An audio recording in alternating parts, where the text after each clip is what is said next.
আসসালামু আলাইকুম, কেমন আছেন সবাই? আশা করি ভালো আছেন।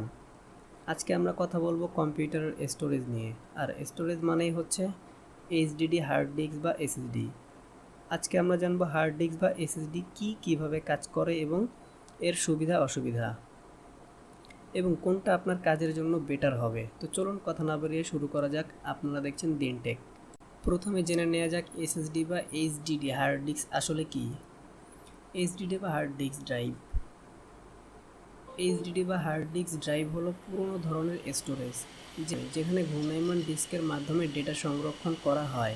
অন্যদিকে এসএসডি বা সলিড স্টেট ড্রাইভে কোনো ঘূর্ণায়মান অংশ নেই।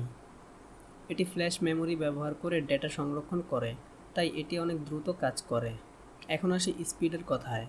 যদি উইন্ডোজ বুট করার কথা বলি, তাহলে এসএসডি কয়েক সেকেন্ডের মধ্যেই কম্পিউটার চালু করতে পারে, যেখানে হার্ড ডিস্কে তুলনামূলকভাবে অনেক বেশি সময় লাগে। ফাইল কপি, সফটওয়্যার ওপেন করা, গেম লোড করা সব ক্ষেত্রেই এসএসডি অনেক দ্রুত কাজ করে। যদি আপনার কম্পিউটার স্লো মনে হয়, তাহলে এসএসডি আপগ্রেড করলে সবচেয়ে বেশি পার্থক্য অনুভব করবেন। এইচডিডি এর ভিতরে ঘূর্ণায়মান যন্ত্রাংশ থাকে, তাই পড়ে গেলে বা ঝাঁকুনি লাগলে ক্ষতিগ্রস্ত হওয়ার সম্ভাবনা বেশি।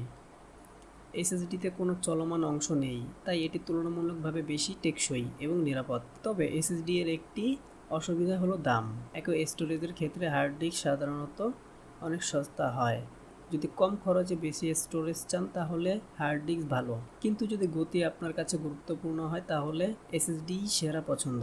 যদি আপনি অফিসের কাজ করেন, পড়াশোনা করেন, ভিডিও এডিটিং করেন বা গেম খেলেন, তাহলে অবশ্যই এসএসডি ব্যবহার করা উচিত। আর যদি শুধু ছবি, ভিডিও বা বড় ফাইল সংরক্ষণ করতে চান, তাহলে হার্ড ডিস্ক এখনও ভালো এবং সাশ্রয়ী একটি বিকল্প।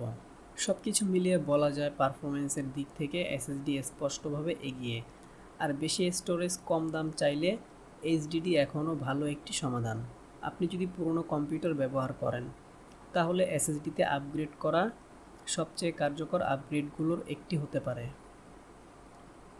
ভিডিওটি ভালো লাগলে অবশ্যই একটি লাইক দিন, বন্ধুদের সঙ্গে শেয়ার করুন। এমন আরও টেক ভিডিও পেতে চ্যানেলটি সাবস্ক্রাইব করতে ভুলবেন না। ধন্যবাদ।